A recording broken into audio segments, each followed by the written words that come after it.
નમસ્કાર, ગુજરાત ફર્સ્ટ સાથે હું છું ધ્રુવિશા. આપની સાથે સમાચારોની શરૂઆત કરીએ.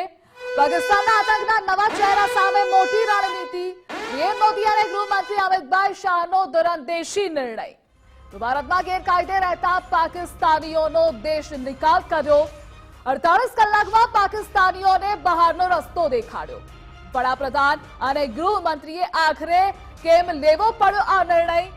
પાકિસ્તાનીઓની હકાલપટ્ટી સૌથી મોટી રણનીતિનો ભાગ. તો દેશ હિતમાં ગૃહમંત્રી અમિતભાઈ શાહે મોટું બીડું ઉઠાવ્યું હતું. તમામ રાજ્યના સીએમ સાથે ટેલિફોનિક વાતચીત પણ કરી હતી.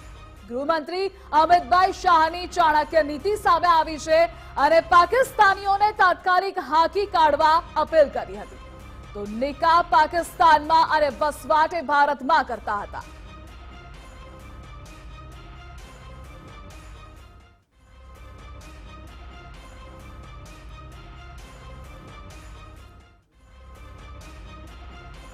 અને આ મુદ્દે આપણી સાથે ગુજરાત ફર્સ્ટના ચેનલ હેડ વિવેક કુમાર ભટ્ટ જોડાઈ ગયા છે. વિવેકજી, ગુજરાત ફર્સ્ટમાં આપનું સ્વાગત છે. હાલ અમિતભાઈ શાહની ફરી એકવાર ચાણક્ય નીતિ સામે આવી છે. પાકિસ્તાનીઓને તાત્કાલિક હાંકી કાઢવા અપીલ કરી.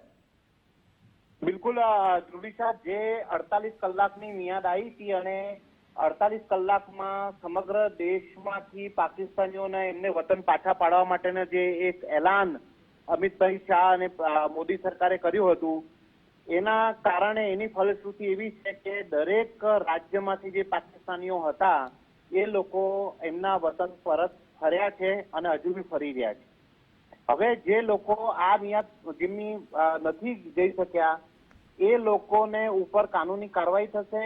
એ લોકો જેલમાં બી જઈ શકે છે ને એ લોકો અરેસ્ટ બી થઈ શકે અગર કોઈ રહી ગયા હોય તો. રવિવાર સુધીનો જે આંકડો છે એના હિસાબથી લગભગ 537 જેટલા પાકિસ્તાની નેશનલ્સ અટારી બોર્ડરથી પાકિસ્તાન પરત ફર્યા છે. એના સાથે સાથે જો આપણે વાત કરવામાં આવે તો એક સૌથી મોટો ખુલાસો જે આ સમગ્ર વસ્તુમાં થયો છે કે પાકિસ્તાન અહીંયા ઇન્ડિયામાં લગ્ન કરી અને પાકિસ્તાની મહિલાઓ અહીંયા રહી છે. એ લોકોએ અહીંયા છોકરાઓનો જન્મ આપ્યો છે અને જાતે ઇન્ડિયન સિટીઝનશીપ નથી લીધી એવી લગભગ 5 લાખની ગણતરી છે એવું બીજેપીના સાંસદ નિશિકાંત દુબેનો દાવો છે. અને સુપ્રીમ કોર્ટના એક બહુ જ સિનિયર લોયર છે અશ્વિની ઉપાધ્યાય, એમને બી આ ષડયંત્રની એમને બી બૂ આવી છે કે આટલા બધા પાકિસ્તાનીઓ ઇન્ડિયામાં રહે છે અને એ લોકોના અહીંયા 4, 5, 6 બચ્ચાઓના એ લોકોએ જન્મ આપ્યા છે.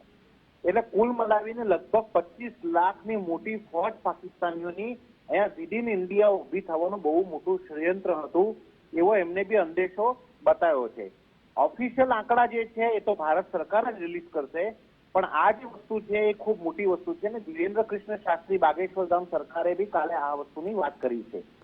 કુલ મલાવીને વાત એવી છે કે ભારતમાં જ પાકિસ્તાનીઓને મોકલી અહીંયા ભારતના લોકો સાથે લગ્ન કરાઈ અને પછી એમને અહીંયા જ છોકરાઓ પેદા થાય, પણ જે પાકિસ્તાની મહિલા છે એ ભારતની સિટીઝનશીપ નથી લેતી.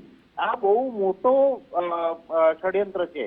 કેમ કે ફોર એન એક્ઝામ્પલ કોઈ પાકિસ્તાની લેડીઝે ભારતીય વ્યક્તિ સાથે કરી અને ભારતમાં એમને લગ્ન કરી લીધા છે તો એને ભારતની સિટીઝનશીપ માટે અપ્લાય કરી દેવું જોઈએ અને પોતાની સિટીઝનશીપ લઈ લેવી જોઈએ.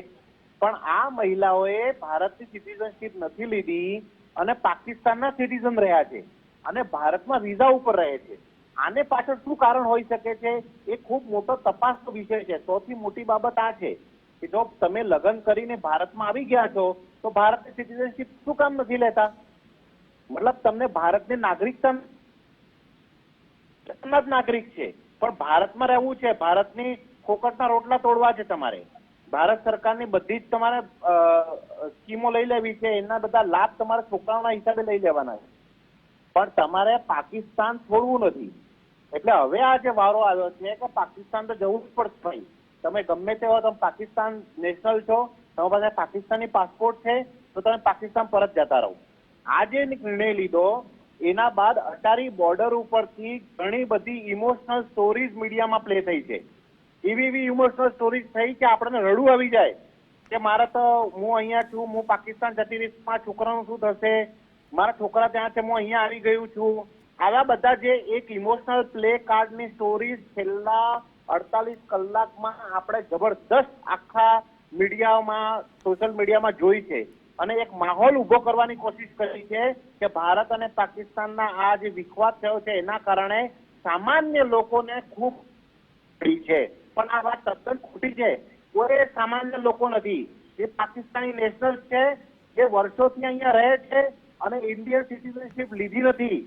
અને એવા બી દાખલા સામે આવ્યા છે કે પાકિસ્તાની નેશનલ છે, પાસપોર્ટ પાકિસ્તાનનો છે, પણ આધાર કાર્ડ, પેન કાર્ડ, દાખલા એ બધા જ હિન્દુસ્તાનના કઢાઈ લીધા છે. એટલે કુલ મલાવીને ખોટા દસ્તાવેજ કરી અને પોતાના બધા જ લાભો ભારતમાં લેવાના છે, પણ નાગરિકતા પાકિસ્તાનની રાખવાની છે.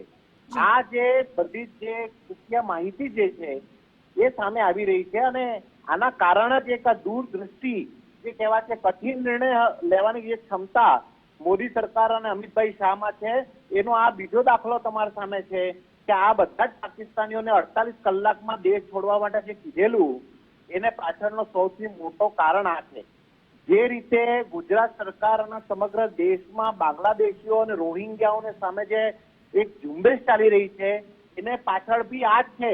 નહીં તો એક દિવસ એવો આવે ભારતમાં જ્યારે તમારે ભારતમાં ગૃહયુદ્ધ જેવી પરિસ્થિતિ થઈ જાય, કારણ કે ભારતમાં જ રોહિંગ્યાઓ, બાંગ્લાદેશીઓ, પાકિસ્તાનીઓ રહી અને એમની ઇન્ટરનલ ફોજ ઉભી કરે અને આ લોકોના સ્લીપર સેલ તો દુનિયા જાણે છે કે આ લોકો કેવી રીતે કામ કરે છે.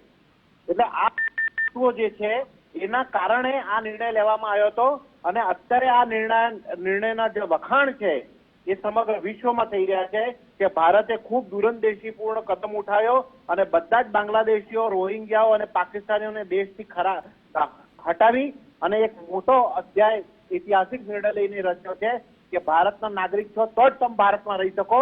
પાકિસ્તાની, બાંગ્લાદેશી, રોહિંગ્યાઓ માટે હવે ભારતની અંદર કોઈ જગ્યા નથી. આ ખૂબ મોટો નિર્ણય છે.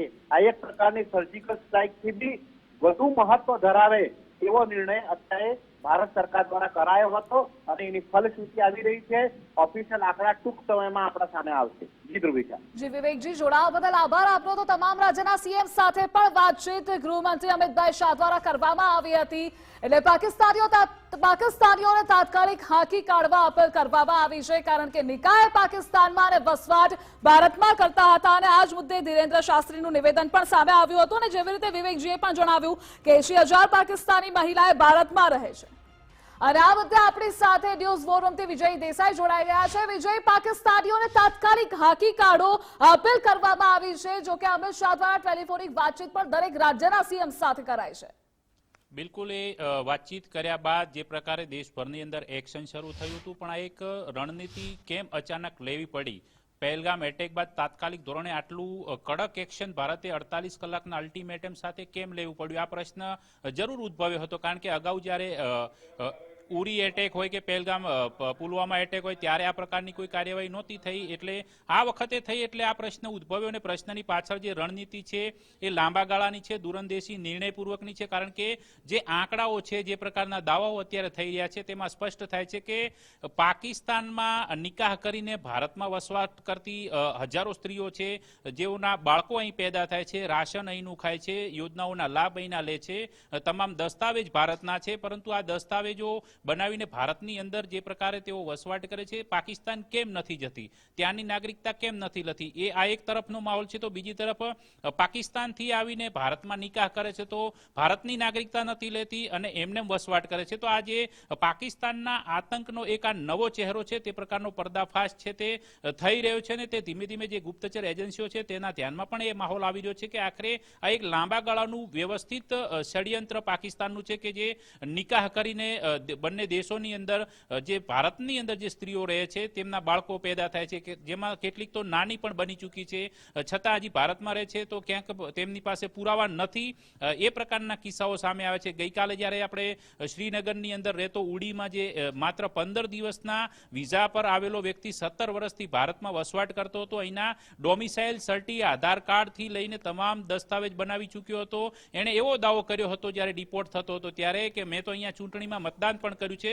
તો આ પ્રકારની જે સુરક્ષા ખામી કહી શકાય કે આ પ્રકારની ખામીઓ કેમ થાય છે, તો તેને લઈને જે સુપ્રીમ કોર્ટના વરિષ્ઠ વકીલ જે અશ્વિની ઉપાધ્યાય છે તેમણે જે દાવો કર્યો છે કે આ પ્રકારે 5 લાખ મહિલાઓ અને 25 લાખ બાળકો પેદા કરીને તેઓ ભારતમાં રહી રહી છે અને તેઓની સુરક્ષા, રાષ્ટ્ર સુરક્ષા માટે આ ખતરારૂપ છે. અને આવી મહિલાઓની પૂછપરછ કરી નાર્કો ટેસ્ટ કરો તો ખ્યાલ આવશે કે તેમનો આ પ્રકારનો ઉદ્દેશ્ય કેમ છે, તેમની પાછળ કોણ છુપાયેલા છે, સ્લીપર સેલ કેટલું એક્ટિવ છે, તેમના મદદગારો કોણ છે, તેમને કેટલાક જે કાયદાકીય છીંડા છે એ પણ દર્શાવ્યા છે. કારણ કે તેઓ વકીલ છે, તેમણે કહ્યું કે જે પ્રકારનો ફોરેનર એક્ટ 49 જે છે એની અંદર અત્યારે જે તાજેતરમાં સુધારો કરાયો છતાં તેમાં કેટલીક બાબતો છે જે ઉમેરવાની જરૂરિયાત અત્યારે દેખાઈ રહી છે, એ પણ ઉમેરવી જોઈએ. કારણ કે જો એવું નહીં કરવામાં આવે તો આ લોકો જે પ્રકારે અહીંયા દસ્તાવેજ બનાવી લે છે તો એ દસ્તાવેજમાં તેમને એવો ડર નથી રહેતો કે અમને બહુ વધારે સજા થશે અને તેમના મદદગારો અને અહીંયા ક્યાંક તંત્રની જે ખામી છે તેનો લાભ ઉઠાવીને આ પાકિસ્તાનીઓ ગેરકાયદેસર રીતે દેશમાં વસવાટ કરે છે, જે રાષ્ટ્ર સુરક્ષા માટે ખતરારૂપ છે. તો આ જે વરિષ્ઠ વકીલે ઉઠાવેલો મુદ્દો પણ એટલો વ્યાજબી છે. નિશિકાંત દુબે જે ભારતીય જનતા પાર્ટીના સાંસદ છે તેમણે પણ જે દાવો કર્યો છે કે આ પ્રકારે દેશમાં કેટલીય મહિલાઓ નિકાહ કરીને રહે છે. બાબા બાગેશ્વરે પણ એક પ્રકારે કહ્યું કે જે પ્રકારે સાનિયા મિર્ઝાનું તેમણે ઉદાહરણ આપ્યું કે જે પ્રકારે ત્યાં નિકાહ કરે છે અને વસવાટ ભારતમાં કરે છે, આવી તો કેટલીય મહિલાઓ 80,000 મહિલાઓ છે એવો તેમણે દાવો કર્યો છે. પરંતુ આંકડાકીય માહિતીમાં ન પડતા પરંતુ આ વાસ્તવિક ચહેરો છે આતંકનો એક નવો હોઈ શકે છે કે પાકિસ્તાની પુરુષો સાથે લગ્ન કરીને ભારતમાં જ રહેવું, અહીંયા બાળકો પેદા કરવા, અહીંયા મોટા કરવા, અહીંયા રાશન ખાવું, અહીંના દસ્તાવેજ બનાવવા અને આ લાંબા ગાળાની એક રણનીતિ આતંકવાદને ભારતની અંદર ફેલાવવા માટેની ગતિવિધિઓમાં ફેલાવવા માટેની હોઈ શકે છે. જે તાજેતરમાં જે અટારી બોર્ડર પરથી અત્યારે જે ડિપોર્ટેશનની કાર્યવાહી ચાલે છે તેમાં જે કેટલીક સ્ટોરીઓ આવે છે તેના પરથી પણ સાબિત થાય છે કે ત્યાંથી માત્ર નાની કામગીરી અર્થે આવીને અહીંયા કાયમી વસવાટ કરી દેતી એ મહિલાઓ કે જેઓ અહીંના પુરાવા બનાવી લે છે, અહીંના દસ્તાવેજ બનાવી લે છે, પરંતુ વાસ્તવિક તેમનો ઉદ્દેશ્ય શું છે એ તપાસ કરવાની આવશ્યકતા છે. તો આ તમામ જે પાસાઓ છે એ રાષ્ટ્ર માટે અત્યંત આવશ્યક છે વર્તમાન સમયમાં. કારણ કે પહેલગામ એટેક બાદથી આ મુદ્દો ચર્ચાનો વિષય છે અને આ બાબતે ગંભીરતાથી તમામ લોકોએ ચર્ચા પણ કરવી પડશે, વિચારવું પણ પડશે અને આ બાબતે જરૂરી જ્યાં ખામીઓ છે તે પ્રકારે એક્ટની અંદર પણ ફેરફાર કરવો પડશે. આ પ્રકારના મંતવ્યો વરિષ્ઠ અધિવક્તાઓ દ્વારા જ્યારે આપવામાં આવી રહ્યા તો આ બાબતે ગંભીરતાથી વિચારવાની આવશ્યકતા હાલમાં ઊભી થઈ છે. તો આતંકના આ નવા ચહેરા સામે લડવાની રણનીતિ એટલા માટે આવશ્યક હતી અને એટલા જ માટે 48 કલાકમાં જે શોર્ટ ટર્મ વિઝા પર આવેલા જે પાકિસ્તાનીઓને ખદેડી મૂકવાનો, દેશ નિકાલ કરવાનો જે નિર્ણય છે ભારત સરકારે કરવો પડ્યો. પીએમ મોદી ગૃહમંત્રીએ તાત્કાલિક આ બાબતને સંજ્ઞાનમાં પણ લીધું છે અને તેને જ લઈને આ પ્રકારે નિર્ણય કરીને તમામ રાજ્યોના મુખ્યમંત્રીઓને સ્પષ્ટ સૂચના આપી હતી કે ગેરકાયદે વસવાટ કરતા ચાહે બાંગ્લાદેશી હોય, પાકિસ્તાની હોય કે અન્ય કોઈ હોય તેમની તાત્કાલિક ડિપોર્ટેશનની કાર્યવાહી છે રાજ્ય સરકારો કરે અને તેમાં ઘણી એવી સફળતા મળી છે કે અત્યાર સુધી અટારી બોર્ડરથી 926 પાકિસ્તાનીઓને હાંકી કાઢવામાં આવેલા છે. બીજી તરફ ભારતે પોતાના નાગરિકોની સુરક્ષા માટે પાકિસ્તાનમાંથી તેમને પરત બોલાવ્યા, જેમાં 1900ની આસપાસના લોકો છે અત્યાર સુધી ભારત પરત આવી ચૂક્યા છે. પરંતુ પાકિસ્તાન ત્યાં પણ અવળચંડાઈ કર્યું છે. તેમની તરફની જે બોર્ડર છે વાઘા બોર્ડર, ત્યાં કાઉન્ટર બંધ કરી દીધા, જેને કારણે અત્યારે અટારી બોર્ડર પર ભીડ જેવો માહોલ છે. ત્યાં તેના નાગરિકોને સ્વીકારવા પાકિસ્તાન હાલ તૈયાર નથી. એ પણ એક પાકિસ્તાનની એક નવી વિચારેલી રણનીતિક ષડયંત્ર હોઈ શકે છે. પરંતુ ભારત મક્કમ છે આતંકવાદ વિરુદ્ધની લડાઈમાં. એ બાબત આ પહેલગામ એટેક બાદથી જે બહુ આયામી સ્તરે જે પ્રકારની કામગીરી ચાલી રહી છે તેના પરથી સ્પષ્ટ થાય છે. જે વિજય જોડાવા બદલ આભાર આપનો.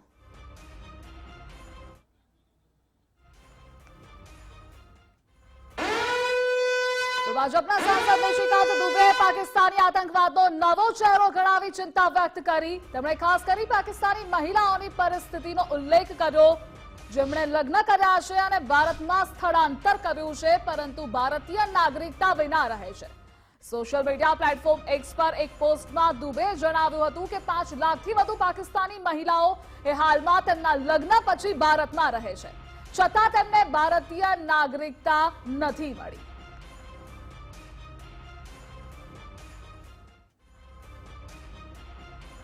અને આ વખતે આપણી સાથે વિજય દેસાઈ જોડાયેલા છે ન્યૂઝ વોરૂમથી. વિજય, પાકિસ્તાની આતંકવાદનો નવા ચહેરાનો પર્દાફાશ થયો છે.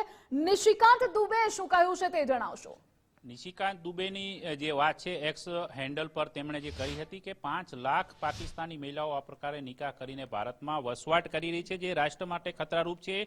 તો દેશની અંદર ઘૂસેલા આવા વ્યક્તિઓ સામે કાર્યવાહી થવી જોઈએ. આ મુદ્દો તેમણે ઉઠાવ્યો છે. તેઓ સત્તાધારી પાર્ટીના સાંસદ છે અને તે મોટું એક નામ ધરાવે છે, વરિષ્ઠ રાજકીય નેતા પણ છે. એટલે તેમની જે બાબત છે એ પણ ગંભીરતાથી વિચારવાની આવશ્યકતા બની જાય છે. તો સરકાર આની સામે એક્શન લઈ રહી છે અને તે માટેના પ્લાન પણ તૈયાર કરી રહી છે કે આ પ્રકારે ભારતની અંદર વસવાટ કરતી પાકિસ્તાની મહિલાઓ હોય કે પાકિસ્તાનમાં જઈને નિકાહ કરીને ભારતમાં એમ જ રહેતી હોય ભારતીય મહિલાઓ હોય, પરંતુ તે વચ્ચેના જે કનેક્શનો છે, તે વચ્ચેના જે સંબંધો છે, સંબંધો પારિવારિકથી વધીને કઈ દેશ વિરોધી ગતિવિધિઓ સાથે સંકળાયેલા છે કે કેમ, એ બાબતની તપાસ અત્યારે આવશ્યક બની જાય છે. કારણ કે તો જ આતંકવાદ સામે એક પ્રકારે જે પ્રકારે ઝીરો ટોલરન્સની નીતિ છે એ નીતિનું અમલીકરણ વ્યવસ્થિત રીતે થઈ શકશે અને તો જ ભારતની અંદર જે આતંકી ગતિવિધિઓ થાય છે એ આતંકી ગતિવિધિઓમાં જે મદદગાર તરીકે સ્થાનિકો હોય છે તેમનો પણ ખુલાસો થઈ શકે છે અને તો જ આ પ્રકારની ગતિવિધિઓ આતંકી હુમલાઓને રોકવામાં મહદ અંશે મોટી સફળતા પ્રાપ્ત થઈ શકે છે. વિજય, આપ જોડાયેલા રહેજો, આગળ પણ આપની પાસેથી અપડેટ મેળવતા રહીશું. તો પહલગામ આતંકી હુમલા મુદ્દે બાબા બાગેશ્વર ગામના આચાર્ય ધીરેન્દ્ર શાસ્ત્રીએ પાકિસ્તાનને આડે હાથ લીધું. આચાર્ય ધીરેન્દ્ર શાસ્ત્રીએ કહ્યું કે 80,000 પાકિસ્તાની મહિલાઓ પતિને પાકિસ્તાનમાં છોડી ભારતનું રાશન ખાઈ રહી છે. આચાર્ય ધીરેન્દ્ર શાસ્ત્રીએ સાનિયા મિર્ઝાનું ઉદાહરણ આપતા પાકિસ્તાન પર પ્રહાર કર્યા.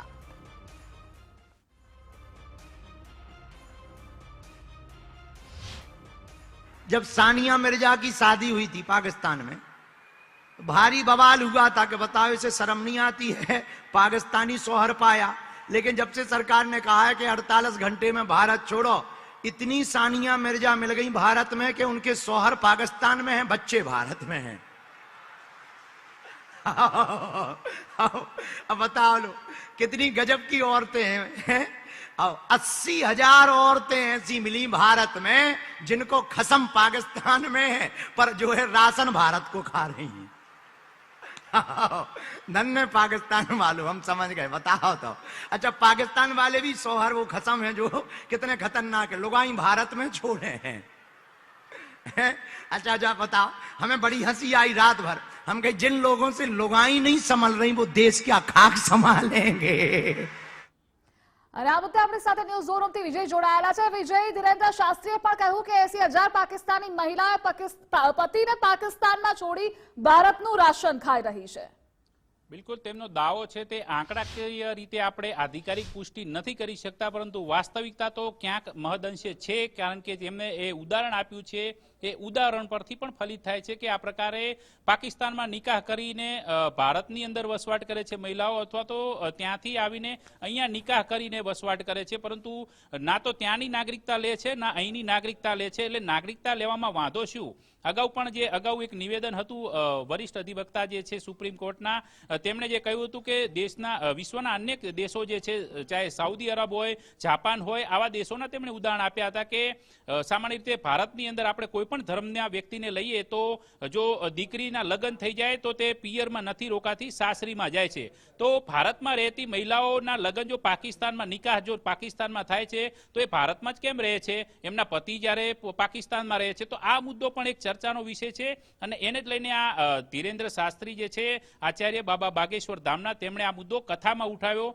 તેમણે આ મુદ્દે પાકિસ્તાન પર પ્રહાર પણ કર્યા હતા કે પાકિસ્તાનની શાન તો ઠેકાણે આવશે અને જો સરકાર ઈચ્છે તો આપણે પાકિસ્તાનમાં જઈને પણ કથા કરીશું, આવું બાબા બાગેશ્વરે એક કથાની અંદર કહ્યું છે. એટલે આ બાબત જે આધિકારિક આંકડાની બાબતની દ્રષ્ટિએ જોઈએ તો એમાં પુષ્ટિ નથી થતી, પરંતુ આતંકના નવા ચહેરાની જે પેટર્ન છે એ પેટર્ન માટે આ નિવેદન ઘણા સૂચક છે. વિજય, આપ જોડાયેલા રહેજો, આગળ પણ આપની પાસેથી અપડેટ મેળવતા રહીશું. પહલગામ આતંકી હુમલા વચ્ચે ભારતમાં પાકિસ્તાનના આતંકના નવા ચહેરાનો પર્દાફાશ થયો છે. સુપ્રીમ કોર્ટના વરિષ્ઠ વકીલ અશ્વિની ઉપાધ્યાયે એક ચોંકાવનારો દાવો કર્યો. અશ્વિની ઉપાધ્યાયે કરેલા દાવા પ્રમાણે 5 લાખ ભારતીય મહિલાઓ પાકિસ્તાનમાં નિકાહ કર્યા બાદ અંદાજે 25 લાખ બાળકો પેદા કર્યા. તે તમામ મહિલાઓએ હજુ સુધી પાકિસ્તાનની નાગરિકતા નથી લીધી. રાષ્ટ્રની સુરક્ષા માટે ખતરારૂપ ગણાવતા અશ્વિની ઉપાધ્યાયે કાયદામાં રહેલા છિંડાને પણ ઉજાગર કર્યા. હવે મહિલાઓનો નાર્કો ટેસ્ટ કરવાની અને તેમના ઉદ્દેશ્ય અંગે જાણકારી મેળવી કાર્યવાહી કરવાની માંગ કરી છે. मिल रही है वो बहुत ही खतरनाक है और बहुत ही चौंकाने वाली है। 5000 महिलाएं पाकिस्तान के लोगों से निकाह करके भारत में बैठी हुई हैं। 5 लाख। और जो महिलाएं भारत में हैं जिन्होंने पाकिस्तानियों से निकाह किया है, उसमें किसी के 8 बच्चे, किसी के 9 बच्चे, किसी के 6 बच्चे, 5 से कम तो मिल ही नहीं रहे। 10-12 बच्चे वाले भी परिवार मिल रहे। अगर एवरेज 5 बच्चे मान के चलिए तो 5 लाख महिलाओं से लगभग 25 लाख बच्चे, जिसके फादर पाकिस्तानी हैं, वो 25 लाख बच्चे भारत में रह रहे हैं। और वो बच्चे कोई छोटे भी नहीं, वो बड़े हो चुके हैं, उनका शादी विवाह भी हो चुका है। तो यानी 5 लाख महिलाओं ने पाकिस्तानियों से शादी किया, उनके ऑन एन एवरेज लगभग 25 लाख बच्चे पैदा हुए। वो मां भी, वो दादी भी बन गई है, वो नानी भी बन गई है और वो अम्मा भी बन रही है। तो लगभग 25 लाख नाती और पोते। ये बहुत ही बड़ी खतरे की घंटी है। सवाल यह है, ऐसी घटनाएं अरब, दुबई, कुवैत, बहरीन में क्यों नहीं होती हैं? कभी आपने सुना कि अरब, दुबई, कुवैत, बहरीन की कोई महिला भारत में आके किसी से शादी की हो, निकाह की हो और वहां की नागरिकता उसने ले रखी हो? कभी आपने सुना कि अमेरिका या सिंगापुर या जापान या चीन के किसी महिला ने भारत में आके शादी किया हो और वहां की नागरिकता ले रखी हो? नहीं सुना होगा। लेकिन भारत में ऐसा हुआ है। 5 लाख महिलाएं, उनके 25 लाख बच्चे, उनके लगभग 25 लाख नाती पोते। ये सिचुएशन आज की है। और ये क्यों हुआ है? क्योंकि हमारा फॉरेनर एक्ट 46 चल रहा है। जो चल रहा था अब तो बदल गया है और ये सड़ा हुआ कानून था। घुसपैठ का भी मूल कारण था और इस समस्या का भी मूल कारण यही था। ये कानून अभी बदला गया है। इमिग्रेशन एक्ट आ गया है, ये 2025 में भी आया, इसी संसद सत्र में आया। लेकिन ये भी नए बोतल में पुरानी शराब जैसा है। इसमें भी वैसी कठोर सजा नहीं है जैसा सिंगापुर में है, जापान में है, अमेरिका में है, रूस में है, चीन में है। वैसा इसमें भी खतरनाक नहीं है। गारंटी के साथ कह रहा हूं। आप किसी एक महिला को पकड़िए, उसका narco polygraph brain mapping test करिए और टेस्ट करके उससे पूछिए कि तूने निकाह क्यों किया था। दूसरा उससे सवाल पूछिए, निकाह करने के बाद तुम यहीं भारत में क्यों रुक गई। फिर उससे यह भी पूछिए तुम्हारे कुल कितने बच्चे हैं। और फिर उससे यह भी पूछिए तुम्हें भारत में रहने के लिए किसने किसने मदद की, कौन तुम्हें पैसा देता है, कहां से पैसा आता है, तुम्हारे बच्चों के सर्टिफिकेट कैसे बने, बर्थ सर्टिफिकेट कैसे बना, तुम्हारा आधार कैसे बना, तुम्हारा पासपोर्ट कैसे बना, तुम्हारा डोमिसाइल सर्टिफिकेट कैसे बना। ये सारी बात पूछ लीजिए तो जानते एक एक महिला के कम से कम 10-10 मददगार निकलेंगे। वो 10 लोग मदद क्यों कर रहे? क्योंकि भारत में न तो फर्जी डॉक्यूमेंट बनवाना गंभीर अपराध है, न बनवाना गंभीर अपराध है। तो महिला ने सारे डॉक्यूमेंट बनवा लिए क्योंकि वो सीरियस क्राइम नहीं है। और आधार बनाने वाले ने आधार बना दिया, नगर निगम वाले ने बर्थ सर्टिफिकेट बना दिया, तहसील वाले ने राशन कार्ड बना दिया, हर जगह के आरटी ऑफिस के दलाल ने उनको ड्राइविंग लाइसेंस बना के दिए। सारे डॉक्यूमेंट बनते चले जा रहे हैं, बनते जा रहे हैं। क्यों? क्योंकि फर्जी डॉक्यूमेंट बनाना और फर्जी डॉक्यूमेंट बनवाना गंभीर अपराध है। ये जो भारत में रह रही हैं, ये हमारी राष्ट्र की सुरक्षा के लिए खतरा है। उससे निपटने के लिए हमारे पास एनएसए है, लेकिन कहीं की पुलिस एनएसए नहीं लगाती क्योंकि जो नेशनल सिक्योरिटी एक्ट है इसमें कहीं लिखा ही नहीं है कि भारत में अवैध रूप से रहना राष्ट्र की सुरक्षा के लिए खतरा है। हमारे पास अनलॉफुल एक्टिविटीज है, भारत में अवैध रूप से रहना अनलॉफुल एक्टिविटी है, लेकिन इस कानून में कहीं लिखा ही नहीं है कि घुसपैठ करना या भारत में अवैध रूप से रहना या घुसपैठियों की मदद करना या अवैध रूप से रहने वालों की मदद करना या उनको डॉक्यूमेंट बना के देना, न ये राष्ट्र की सुरक्षा के लिए खतरा है, न ये अनलॉफुल एक्टिविटी है। तो न तो पुलिस एनएसए लगाती है, न तो पुलिस यूएपीए लगाती है। हमारे पास हर राज्य के पास ऑर्गेनाइज क्राइम से निपटने के लिए कानून है। ये 5 लाख महिलाएं जो यहां रह रही हैं, ऐसा नहीं है, बड़ा इनका पूरा नेक्सस है, पूरा संगठन है, इनको पूरी फंडिंग आ रही है, इनको पूरा यहां मोटिवेट किया जा रहा है। अदरवाइज भारत में कोई भी शादी करने के बाद अपने मायके में थोड़ी रहता है। ये तो परंपरा है, वो चाहे हिंदू हो, चाहे जैन हो, चाहे बौद्ध हो, चाहे सिख हो, शादी हुई कि बेटी गई अपने ससुराल। सवाल यह है कि ये शादी कर रही थी पाकिस्तान में, तो भारत में रह क्यों रही थी? क्या था इनका मोटिव? क्यों इन्होंने पाकिस्तान की नागरिकता नहीं लिया और भारत की नागरिकता पकड़ के बैठी रही? ये तो तभी पता चलेगा जब narco polygraph brain mapping test हो। लेकिन मैं पूरी जिम्मेदारी के साथ कह रहा हूं, ये एक ऑर्गेनाइज्ड वेल प्लान्ड क्राइम है। भारत में जो जानकारी मिल रही है वो बहुत ही खतरनाक है और बहुत ही चौंकाने वाली है। આપણી સાથે વિજય જોડાયેલા છે। વિજય, આતંકના નવા ચહેરાને લઈ અશ્વિની ઉપાધ્યાય પણ ચોંકાવનારો દાવો કર્યો છે।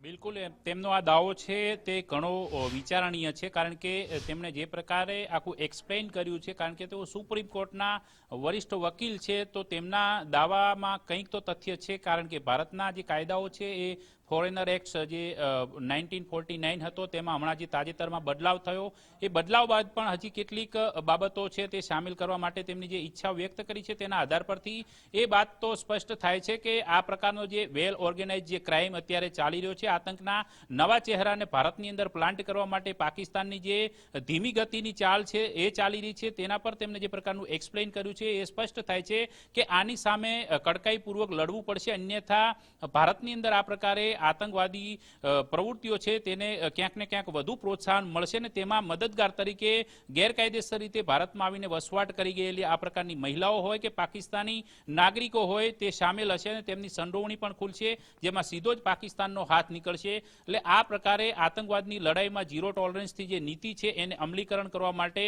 કાયદામાં સુધાર પણ કરવો પડશે, કારણ કે એ લોકોને ખ્યાલ છે કે જે ડોક્યુમેન્ટ્સ બનાવવાની વાત આવે છે તો જે પ્રકારે તંત્રની અંદર જે ખામીઓ છે એ ખામીઓનો લાભ ઉઠાવવામાં આવે છે, ચાહે નગર નિગમ હોય કે પંચાયત હોય કે પછી અન્ય કોઈ પણ તંત્ર હોય કે જ્યાં તેમના જે દસ્તાવેજ બનાવવાની જ્યારે વાત આવે છે ત્યારે દલાલ શબ્દ તેમણે જે યુઝ કર્યો છે, ચાહે આરટીઓની અંદર દલાલ હોય કે પછી અન્ય આધાર કાર્ડ સેન્ટરમાં દલાલ હોય, આ પ્રકારના જે દલાલો એક્ટિવ રહે છે, દલાલો રાષ્ટ્રની સુરક્ષાને જોખમમાં મૂકે તે પ્રકારની પ્રવૃત્તિઓ આવા લોકો પાસેથી નજીવા પૈસા લઈને કરતા હોય છે, કારણ કે તેમને ખ્યાલ નથી હોતો કે હકીકતમાં સામેવાળું વ્યક્તિ કોણ છે, તો તેના પુરાવા કેમ બની રહ્યા છે. દલાલને માત્ર પૈસાની પડી હોય છે અને એમાં જ આ પ્રકારે ગેરકાયદે ઘૂસી આવેલા વસવાટ કરતા લોકોના પુરાવાઓ ભારતની અંદર બની જાય છે અને પુરાવાના આધાર પર તેઓ એ પ્રકારનો દાવો કરે છે કે અમે તો અહીંના છીએ, અહીંયા જ વસવાટ કરીએ છીએ, જન્મ અહીંયા જ થયો હતો, પરંતુ વાસ્તવિકતા કંઈક અલગ હોય છે. એ લોકોને ડર એટલે નથી કારણ કે કોઈ ગંભીર અપરાધની શ્રેણીમાં નથી આવતા આ પ્રકારના જે કામો જે છે તેમાં મહત્તમ 3 વર્ષ સુધીની સજાની જોગવાઈ હોય છે, એટલે આ લોકો બચી જતા હોય છે. 3 વર્ષની સજાને નગણ્ય ગણી શકાય એ પ્રકારની છે, કારણ કે વિદેશમાંથી આવીને અન્ય દેશની અંદર સ્થાયી થવું 3 વર્ષનો સમયગાળો જેલમાં નીકાળી શકે છે.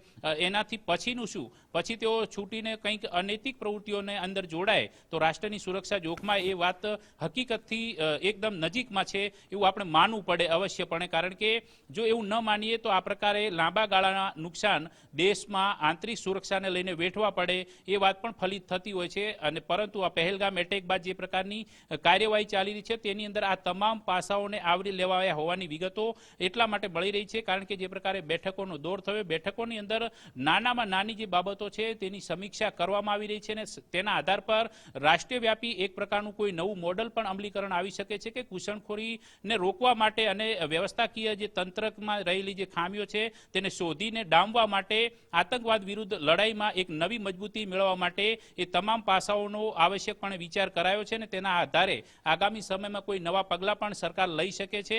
પરંતુ હકીકત જે અશ્વિની ઉપાધ્યાયે જે ઉઠાવ્યો છે સવાલ કે આ પ્રકારે મહિલાઓ, લાખો મહિલાઓ જે છે ભારતમાં રહે છે, તેમનો નાર્કો પોલીગ્રાફ પણ થવો જોઈએ, તો એ પણ વાત સામે આવે કે તેમના મદદગારો ભારતની અંદર કોણ છે. જી વિજય, જોડાવા બદલ આભાર આપનો.